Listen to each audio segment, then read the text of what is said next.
Congressman, let's start here. First off, you've got the end of year packets, if you will, in your hand. Talk about the year that's been in Washington and here at home for you. Well, you know, I appreciate that question because there is a reason why I came home last Friday and I just zoned out.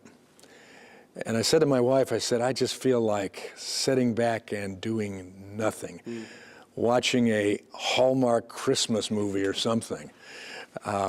And it's because we've done a lot. And sometimes people don't recognize that. The national media is looking for things like Epstein and others, important things to consider. But the amount of things we've done in really 11 months of the president being in office so he could sign those things has been huge. Not only the one big beautiful bill, otherwise known as working families tax cuts. I had a town hall last week where a gentleman said, I just came from my tax attorney getting ready for the tax season, and I'm so excited. Several thousands, with an S on it, more dollars I'm going to have because of the impact of the one big beautiful bill on my specific portfolio. And we're hearing that out and about now. I'm talking with waitresses who are saying, I'm looking forward to no tax on tips. I talked to a few old geezers like me on Social Security who say, I'm looking forward to not having tax on Social Security. So all of that's ramping up. We saw the job numbers last week better than what was expected. We saw inflation down and going in the right direction now. We know that there's a hangover from the last administration, just like there was a hangover, I think that a positive, for President Biden from the Trump administration with the Tax Cut and Jobs Act that stayed all the way through. So when we look at these things, last week we passed the SPEED Act that ramps up the speed by which we do permitting requirements, not taking away concerns about environmental impact, but using AI and other things to move through the process more quickly so it's not 29 years to cite a new mine that we need for all of the computer equipment that we need now in this age. So those are things that happen. So rescissions package, some things we've done on protecting kids in the classroom, looking at foreign influence, giving parents more opportunity to see what's taking place in the classroom. We've done things relative to senior citizens' investments for retirement. That will make it better for them, more options, more choice for the long-term goals. And so you look at what we've accomplished and still what's remaining for the Senate to take up that we've sent to them already that could have an impact. That's huge. And last week, thankfully, and I say this maybe because I'm optimistic, the shutdown that went on, that we call the Schumer shutdown, the other side calls it the Republican shutdown. It was a shutdown because there wasn't a willingness, at least on the other side of the aisle in the Senate, to pass the bill. But it forced us to think about health care because of the supplementals for COVID that were ending as of the end of this month. If we hadn't had that pushback, we couldn't have put through legislation last week, including my association health plans bill, that actually, if they were implemented, would provide more choice and a lower cost health care. You mentioned that health care bill that passed. Can I ask you, do you think that's going to be dead on arrival in the Senate? Well, it could be. That's Chuck Schumer's choice, because it does take 60 votes to bring a bill up. I'm hoping that ultimately they see that they're not going to get that supplemental, because the Democrats put that 3-year end date in. They couldn't get any permanency in that themselves. They were the only ones that voted for that supplemental. Republicans said, wait a second, COVID's over with. Why do we continue a supplemental for COVID? And oh, by the way, now we've seen the type of fraud, waste, and abuse in those supplementals where it doesn't impact 20 million people. It more closely impacts, at best, 6 million people. Do you think those 4 Republicans who dissented, in essence, last week and sided with Democrats, do you think that they agree with that, or do you think they're just trying to get something done to make sure these families stay insured? Well, you heard Mike Lawler say, and I won't use his language on the bill, but it was very clear he saw that it's just a perception bill. He says, I want to be perceived as representing my district because I do. But that will not help them. We have to fix the health care system. The Unaffordable Care Act is broken from day one, 2010. We said it wouldn't work. It's been supplemented every year since then. And then COVID, we added more supplementals to it. And that's the only thing that's expiring.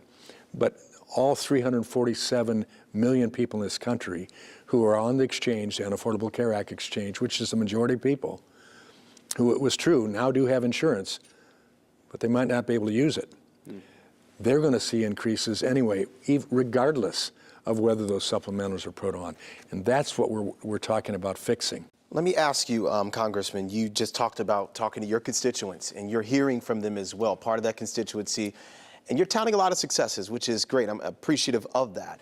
A lot of families are still struggling. You got families who can't afford whether to choose from food on the table or a gift under the tree right now. What do you say to those families in your constituency, in your district, who are still struggling? Well, I'll say we understand that. We accept that for a fact. I meet with those people.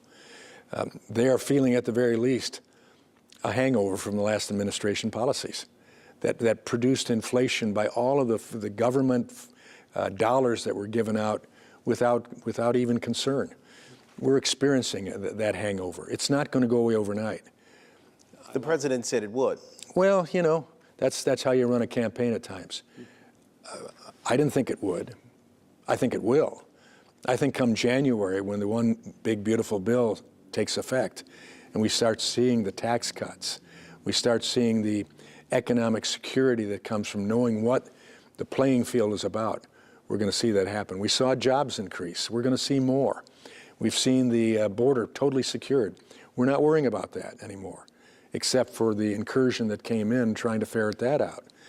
But other than that, there are good things coming. So I'm saying to them, farmers included, what we did in the One Big Beautiful Bill relative to the needs in the Farm Bill have already been done.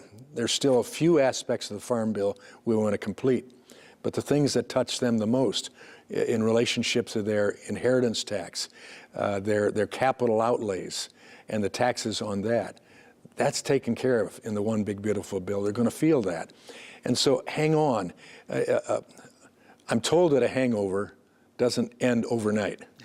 Sometimes it goes on. And that doesn't make it any less serious for individuals. But in Hillsdale County this morning, my first stop, there was gas for $2.39 a gallon. That's significantly less. Over here, the highest I've seen is $2.79 a gallon. So it's going directions. We know that Walmart said that the price for a Thanksgiving meal was less this year than last year. So we see some good things taking place. But that doesn't take away the pain that people are experiencing. That's why I say we need to keep doing what we're doing. We knew it worked in Trump's first term. We know it'll work in this term if we're given the chance to do it. And they're just simple economic policies based upon the fact, if I leave more money in your pocket, you can spend it better than I can spend it. And if you spend it, tax revenue will go up because you're going to pay taxes on it. But you're going to get something that you want. And the business owners that I'm talking with around this district, all over this district, small business, larger, medium-scale businesses, they all know one thing, certainty. Certainty helps us. Two, having more access to our own resources to keep them and use them for investing in our business, in our employees, are a good thing. So in the small businesses here of my bill that passed the House last week, that would allow small businesses to join together for an economy of scale in an association to be able to purchase better cost, at a better cost and coverage for their employees' insurance. That's the type of thing that allows them to keep employees, to recruit employees, and to do right by their employees and have a better business. We've been doing some reporting on farmers. You mentioned farmers here in Indiana and in Michigan as well, Southwest Michigan. There are a lot of farmers who say this is a problem we didn't cause and now we're footing the bill. What do you say to those farmers right now who are on the brink, in their words? Well, I say to them jokingly, but some of you voted for the wrong people.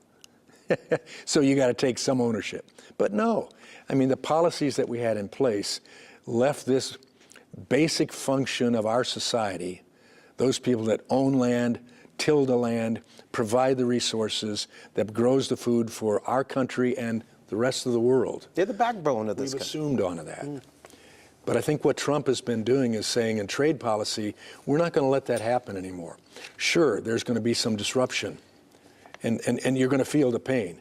But in the end, your tractor costs, your combine costs, which are exorbitant, your resources that you put in the field, the herbicides, et cetera, the fertilizers.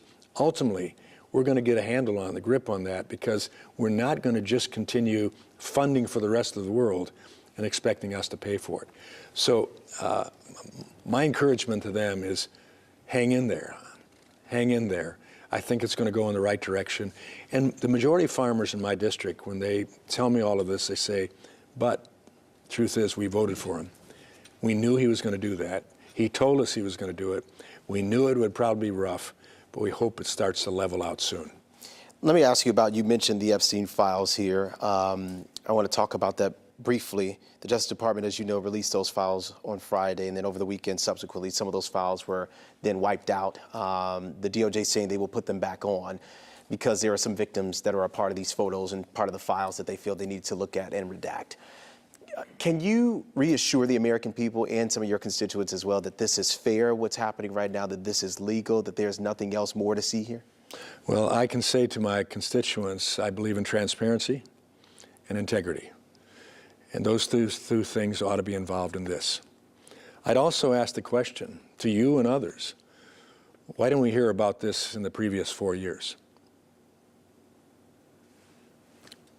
That's a question I think we need to ask. Why for 4 years under the Biden administration, when we know that they wanted to go after Trump in any way possible, and they did? Why didn't Epstein come up? And why did it take Trump getting in office and his Justice Department to start releasing that? To be fair, the president early this year, and he did say it on multiple occasions, the president spoke about the Epstein files being a hoax, a Democrat hoax, sure, and that he did not want anything to be released because there was no release necessary. Well, he said there was no release necessary, but he authorized Justice Department to do the release ultimately. And once the judges started holding it back, then Congress put a bill through that gave an opportunity for the president to say, okay, it's legal now. Judges can't stop us from doing it. Go ahead and do it. And that's why it's been released. Some of those pages are blacked out. In fact, hundreds are. Do you think that's transparency?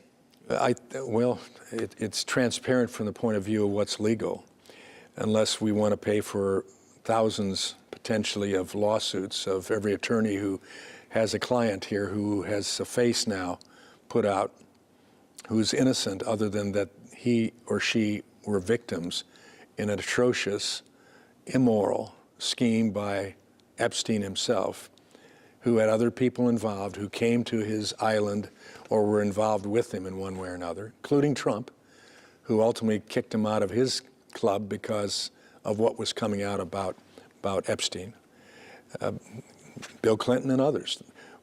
I think what people are seeing now, what I'm hearing from my constituents, we're not seeing anything we didn't expect. And I think most are saying it might be time now to get on with the real issues that relate to our lives. If there's something illegal that this president has done, Trump specifically, let's get it out. If there's something illegal that President Clinton did, let's get it out. But otherwise, there's so much more we ought to be doing. I think you'll see some of those pages that they retracted quickly because there was probably some attorneys that said, hey, you can't leave that out there. We're going to sue you. I think they're questioning that, and it'll be out. And all we ask for is transparency. But I'm also asking, let's get on with the things that Congress can actually do to impact the farmers that you talked about and the general public that needs to know that their government works for them. Congressman, we've talked about politics, we've talked about policy, we've talked about substance. Let's talk about words for a moment here. After the death of Hollywood director Rob Reiner and his wife. Atrocious. It was a very sad situation. Obviously, an investigation is continuing on that as to what happened and why. The president posted some words, which I won't repeat here in front of you, on social media.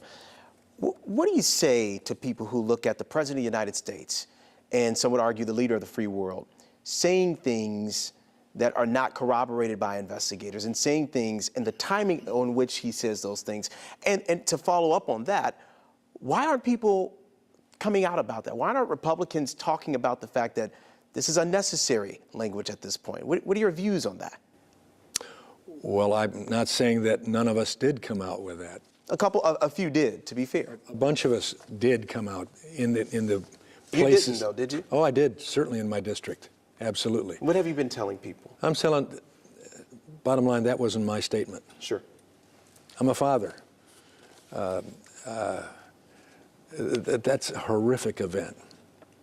And at the very least, at that point in time, if you can say something sympathetic about a person, don't say anything at all.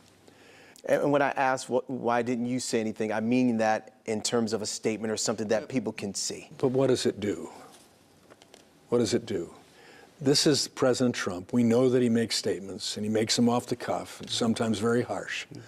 He's also a man that's been tormented by the other side, Hollywood, elites, and others for many, many years. But does that define leadership? It does not define leadership, and don't try to make me say that. Sure. I wouldn't say that, and I wish he hadn't said that, but it's said. We move on. The rest of us didn't say that. And again, there are times when I question the president, but I've also said this. I wouldn't want him being my granddaughter's Sunday school teacher, but as the president and doing the right things to grow this country, the economy, to give us safety and security in the world, to secure our border, he's the guy that can do it. His words, I loved his speech the other night. I don't know what you thought about it. I loved it first and foremost because it was 19 minutes. I was expecting 90 minutes. I had snacks next to my seat. Did you have the over on that one, obviously? I was ready for 90 minutes. When he finished in 19 minutes of rapid fire, this is what we've done, this is what we've done, this is what we've accomplished, this is what we're going to do. I told my friends, this is what we need to hear from. Now he's going to speak in Trump vernacular. Get used to it. It was rough. It was rough what we're talking about of a horrendous murder. But normally it's going to be just tough guy. That's how he does it. But in the end, he's getting out the message of what makes America great in his mind, and I think it'll work. And I'm hoping that more of that will be done. Get away from these peripheral things. And get on with leading the country, and I think he knows how to do that. And to wrap up here, what do you envision happening next year? Obviously, the midterms. A lot of people saying that this year is indicative of what's going to happen. We've seen a lot of things happening on the political side, some glimpses into what we could see, but obviously next year doesn't happen until it comes. What are your thoughts? You're absolutely right. I agree with you on that for sure. Nothing happens till it comes. I'm hopeful that history will repeat itself relative to what we passed in the One Big Beautiful Bill. Tax Cut and Jobs Act we passed during his first term, but right at the end of those first 2 years, so there was no chance to see its impact, which we ultimately did see, but not in time to save us, and we went back in the minority. And 2 years later, he lost his election.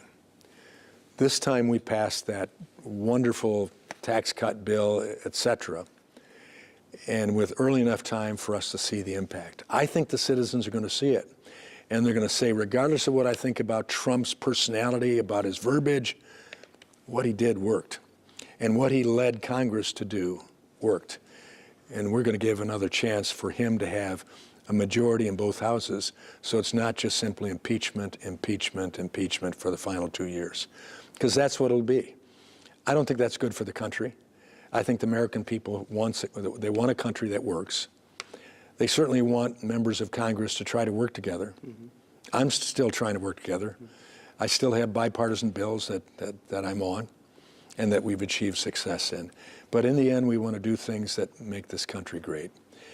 And so I'm hopeful that 3 times in history when the party in power in the White House actually won the next midterm will be the 4th one this time around. And I will do my absolute best. I want to continue chairing the Education Workforce Committee. We've got plenty to do, including dealing with NIL and the transfer portal and the boxing issues. And nobody thinks that Education Workforce deals with that, what we do. We're the primary committee. But in the education in the classroom, returning more power back to the states, to the local communities, being able to get higher education in a spot where people are not putting themselves in debt for a lifetime, having an education, where we have full liberal education, where diversity is automatic and it's not skewed, and people can speak their mind and not worry about being outed or doxxed or worse yet, murdered. Those are things that we need to do, and our committee, and I mean, this outline here of what we've done says why we're tired after all that we've been doing in that committee, trying to get labor and education, health and human services, all put together in a way that it works for the local school child as well as the student in higher education at Notre Dame or any other place. If you can briefly, NIL is important as part of what your committee chairs. Yeah. What's the number one priority right now and how to reel things in? That's the argument from a lot of folks. That's the SCORE Act here, which we have. And primarily it's making sure that athletes aren't employees, that NIL is run in such a way that it works in the schools, that we're not putting the burden on classmates who aren't athletes, and that the transfer portal isn't something that you could have a student could have 8 different teams he or she plays for during the course of their collegiate career while making millions of dollars by transferring programs, but leaving no unity within the programs that they're at. So those are just some things we're doing, but yeah, we have priority. I see it says stabilizes college athletics. Are they unstable right now based on your view? Man, when you like I said, when you have college quarterbacks now making $12 million and haven't thrown a pass yet, and when you have people who are transferring multiple times during the course of it's no longer a 4-year life cycle in college, it's 6 years. And when you have no loyal to the programs and the coaches don't know who they're going to get, yeah, it's a real challenge. And then you have unions trying to organize athletes. Fortunately, when we've been able to talk with athletes and explain that probably your scholarship will be taxed, your NIL will be taxed, and oh, by the way, you can be fired on the playing field if you don't perform. They all of a sudden say, well, maybe I don't want to be an employee. I want to be a student athlete. And so those are things we're wrestling with. And the SCORE Act, I think we're close. We got out of committee. Okay. Judiciary took their portion of it. So that's in committee right now. It's out of committee. Oh, it's out of committee. Okay. It's on the floor of the House. All right. We're waiting for some final fine-tuning to go on with it. What will that change in essence? I want to make sure because this is an angle that I wasn't aware of, and I appreciate this. If this is past committee, it is on the floor of the House right now at least. If this passes the House, do you see it passing the Senate? And let's say it does, what changes at a place like a Notre Dame or Indiana University? Well, at Notre Dame, again, the NIL is going to be far more equitable. A place like Notre Dame, you're going to have 16 sports. That's to make sure that Title IX is still functioning for our female athletes, that we have Olympic sports that are still on the main board, that all student athletes have an opportunity for NIL. So this splits the pot, you're saying? This will split the pot to some degree. Okay. Allow other athletes to get in? The revenue sharing that's in there's percentages that are set in place of a minimum that has to be shared with all the programs at a university. Got it. And of course, Notre Dame, being amongst those big fish that have football programs, they will have to have all 16 sports and the revenue sharing that matches what's equitable around the country. So we appreciate you taking the time, Congressman. Glad to be with you. Thank you so much.